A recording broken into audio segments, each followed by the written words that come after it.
प्रिय विद्यार्थियों, पूर्व का व्याख्यान हमारा तकनीकी खराबी के कारण अधूरा रह गया था। हम उसके बाद का जो हमारा व्याख्यान है वो आगे जारी रखेंगे। हमने अब तक प्रसाद और निराला की तुलना को प्रारंभ कर दिया था और ये जाना था कि तुलना की आवश्यकता क्यों हुई और फिर इन कवियों को अन्य कवियों से ऊपर क्यों रखा गया, उसमें दूसरी विशेषता की चर्चा प्रारंभ कर दी थी। और दूसरी विशेषता हमने ली थी कि इनकी सब दूसरी बड़ी खासियत ये थी कि इनका अपने काव्य के प्रति अनुपम निष्ठा थी और उस निष्ठा के कारण ही आपने बाहरी उपकरणों का प्रयोग नहीं किया। बाहरी उपकरण आप किसे कहेंगे, ये हालांकि इस विषय से थोड़ा सा हटके, लेकिन समझ लीजिए कि जानबूझकर ऐसे नई तकनीकों का प्रयोग या ऐसे अलंकारों का प्रयोग, ऐसी रीति का प्रयोग या ऐसी शैली का प्रयोग जो कि समय के अनुसार नहीं रहा होगा उस समय और उन्होंने नई कोशिश की हो, लेकिन इन्होंने ऐसा कुछ नहीं किया। इन्होंने जो था उसमें से ही अच्छे को छांट करके और जो साहित्यिक विशेषताएं थी, जो समाज की विशेषताएं थी या कमियां थी या अच्छाइयां थी या कमियों को दूर करने का जहाँ तक सवाल है या अच्छाइयों को दूसरे तक पहुँचाने का जहाँ तक सवाल है, उसको समन्वित करके आगे तक लाने की कोशिश इन दोनों के द्वारा हुई।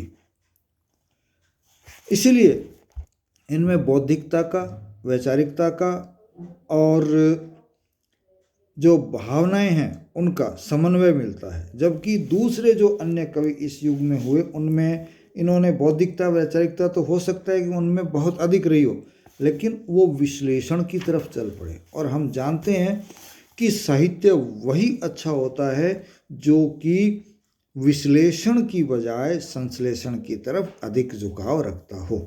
और इन दोनों का काव्य इसीलिए उत्कर्ष को प्राप्त हुआ क्योंकि इनके काव्य में संश्लेषण की परंपरा रही थी।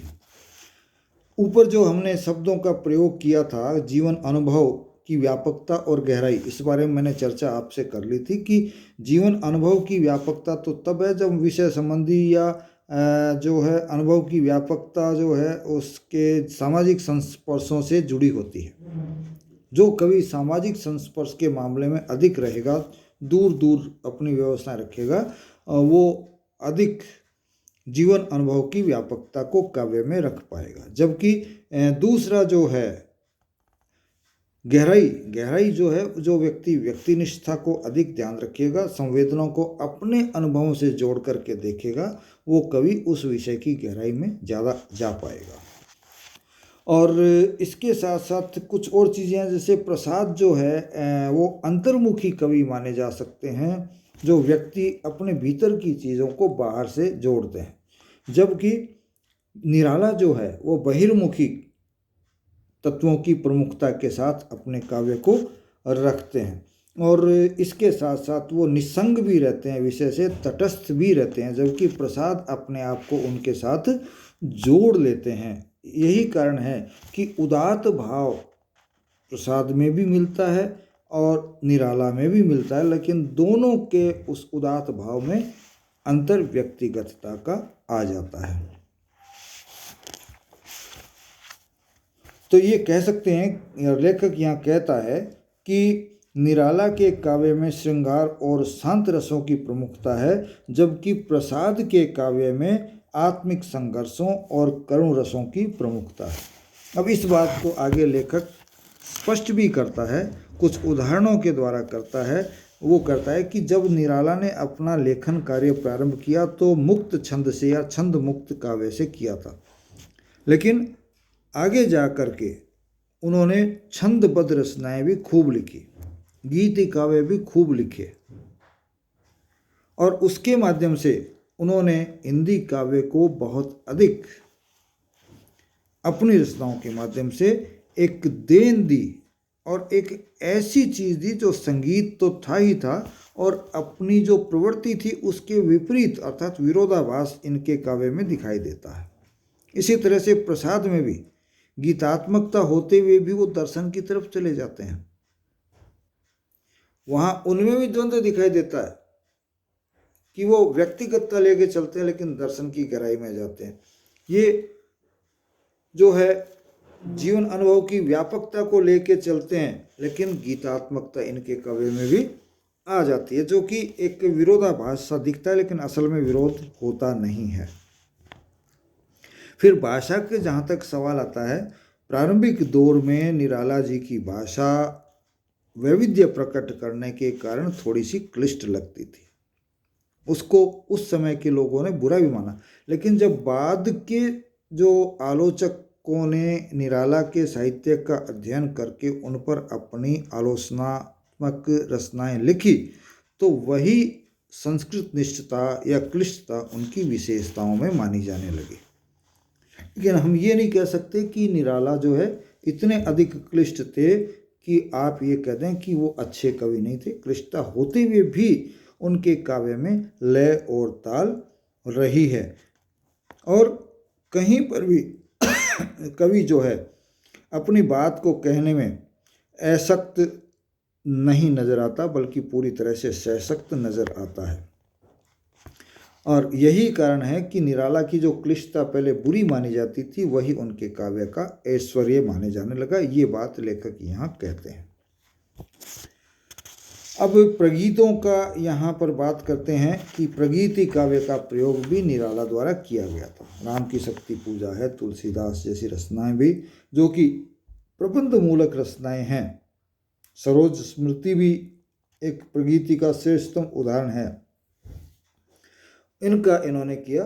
और जहाँ तक प्रबंधों के विन्यास काव्य रूप की दृष्टि का सवाल है वो यहाँ ये पूरी तरह से सधे हुए नजर आते हैं।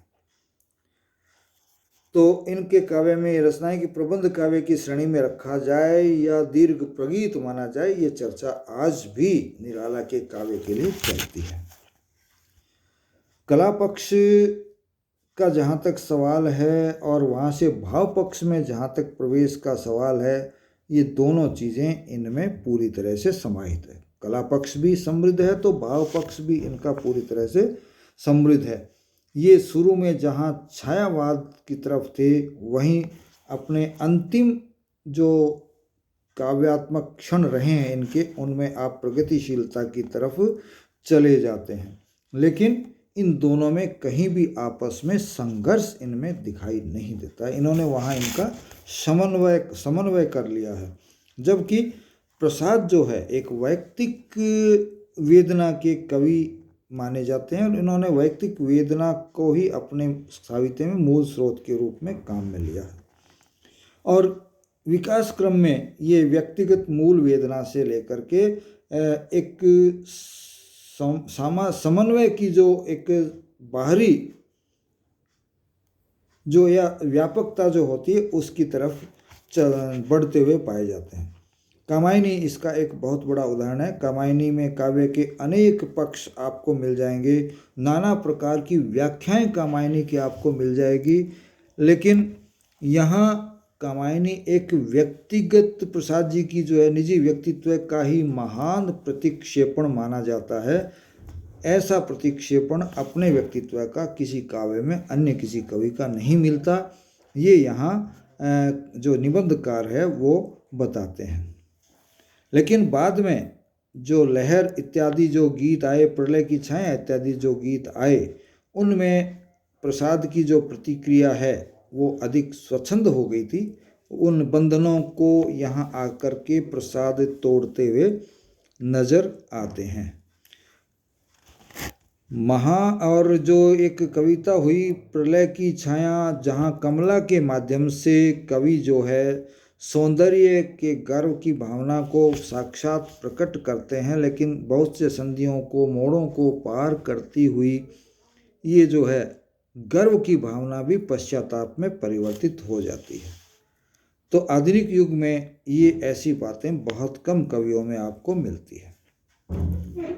तो प्रसाद जो है वो संस्कृत काव्यों को आधार लेकर के चलते हैं और अभिज्ञान शाकुंतलम से भी कामायनी की तुलना लेखक कहते हैं कि मैंने एक जगह की है।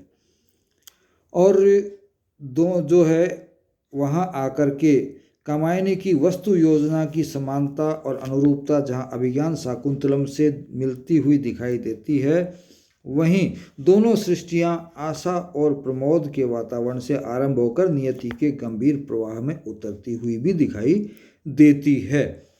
ये एक अनोखी प्रतिभिज्ञा से परिचालित होकर के स्वर्गिक आनंद, यहाँ स्वर्गीय शब्द का प्रयोग किया जो मेरे को थोड़ा सा अजीब लगता है, बल्कि स्वर्गिक आनंद कहना चाहिए, भूमिका तक कामायनी को ले जाता है। और काम प्रसाद की जो लाक्षणिकता है वो भी यहाँ काफ़ी हद तक दिखाई देती है। प्रसाद का काव्य भाषा जो है वो समरूप और समरस दिखाई देती है, वहीं निराला की भांति इनमें प्रयोग दिखाई नहीं देते। निराला भाषा का और जहाँ शैली का सवाल है, नए नए प्रयोग करते हुए दिखाई देते हैं, प्रसाद नए प्रयोग करते हुए दिखाई नहीं देते, बल्कि भावों की उदात्तता जो है, व्यंजना जो है, वो इनके काव्य में हमको हर जगह दिखाई दे जाती है। तो जहाँ उन्हें भावनाओं की व्यंजना करनी पड़ती है, वहाँ ये भाषा के बदले छंद योजना का प्रयोग करते हुए दिखाई देते हैं। शेर सिंह का शस्त्र समर्पण इत्यादि जो कविताएं हैं, उनमें जब वीर भाव को प्रकट करते दिखाई देते हैं तो वहाँ ये निस्सहाय से दिखाई दे जाते हैं। और वीर भाव को प्रकट करने में जयशंकर प्रसाद थोड़े से कमज़ोर भी नज़र आते हैं। प्रसाद और निराला की तुलना का जहाँ तक सवाल है, दोनों की पृथक पृथक विशेषताओं को यहाँ लेखक ने पीछे स्पष्ट कर दिया है। उनकी प्रकृति में भिन्नता है, उनकी प्रवृत्ति में भिन्नता है, और उसका आभास हमको पीछे निबंध में मिल भी जाता है। लेकिन फिर भी तुलना की जगह कहाँ बचती है, ये लेखक यहाँ उस पर आश्चर्य व्यक्त करते हैं, लेकिन फिर भी अपनी बात को आगे लेकर के चलते हैं कि दोनों ही कवि उच्च श्रेणी का लेखन लिखने में समर्थ थे। कवि प्रसाद जो है महाकाव्य जो है गीति रचनाओं के माध्यम से महाकाव्य लिख दिया, जो गीति रचना भी थी, तो वहाँ वो दर्शन की गहराई में भी चले जाते हैं। आनंद प्राप्ति की जो एक जीवन का मुख्य उद्देश्य होता है, वहाँ तक इस कामायनी में पहुँच जाते हैं गीति काव्य के माध्यम से। गीतात्मकता जो है उसके माध्यम से भावनाओं को प्रकट करते हैं। तो ये भी एक लेखक कहते हैं कि आश्चर्य की बात हमको नज़र आती है। और निराला जो है वो निस्संग, तटस्थ और सौंदर्य दृष्टा कवि जो है होने के कारण उन्होंने कोई महाकाव्य तो नहीं लिखा, लेकिन उन्होंने जो प्रगीत लिखे, गीत लिखे, गीति काव्य लिखा, उसमें ये पूरी तरह से स्वच्छंद होते हुए भी उदात्त भाव का प्रतिफलन करते हुए दिखाई देते हैं। और निराला के प्रगीतों का बाहरी कौशल जो है, उसका तराश जो है, वो विषय प्रधान कवि का प्रदेय लेखक का कहना है कि नहीं दिखाई देता। उनमें एक क्लासिकल सर्वज्ञता तो दिखाई देती है, लेकिन प्रसाद में प्रगीतात्मकता का एक अप्रतिम उदाहरण जो है लेखक मानते हैं। निराला के प्रगीत महाकाव्य की स्वच्छंदता और उदात्तता से संपन्न हैं। यहाँ एक विरोधाभास है, उसकी जो है विवरण यहाँ करता है। और जबकि महाकवि प्रसाद जो है कामायनी जैसी जो वैयक्तिक मनोभावों और परिस्थितियों के संघर्ष और उसके द्वंद्व की बात है उसमें कही गई है, वहाँ रसात्मक प्रबंध का गुण जो है इसमें काफ़ी हद तक मिल जाता है, और ये निराला के प्रगीतों में भी मिलता है। तो कामायनी का जो विशाल प्रबंध है उसमें ये चीज़ें प्रबंध किया गया है, उनको सफलतापूर्वक जोड़ा गया है, जबकि प्रगीतों में व्यक्तिगतता को आपस में समन्वय रखते हुए महाकाव्य में परिवर्तित करना अत्यधिक कठिन कार्य है, लेकिन प्रसाद ने वो कार्य किया है। और उसी प्रकार से निराला जो है वो दार्शनिक हैं, लेकिन वो गीतात्मकता के माध्यम से भावनाओं से जो है स्पष्ट करते हुए, भावनाओं से खेलते हुए भी हमको दिखाई देते हैं। खेलने का मतलब ये नहीं है कि कोई खिलवाड़ करते हों, लेकिन भावनाओं की गहराई तक जाते हुए भी हमको दिखाई देते हैं। तो अतिरिक्त दार्शनिकता को किनारे रखकर निराला ने सौंदर्य की साधना ही अपने काव्य में की है।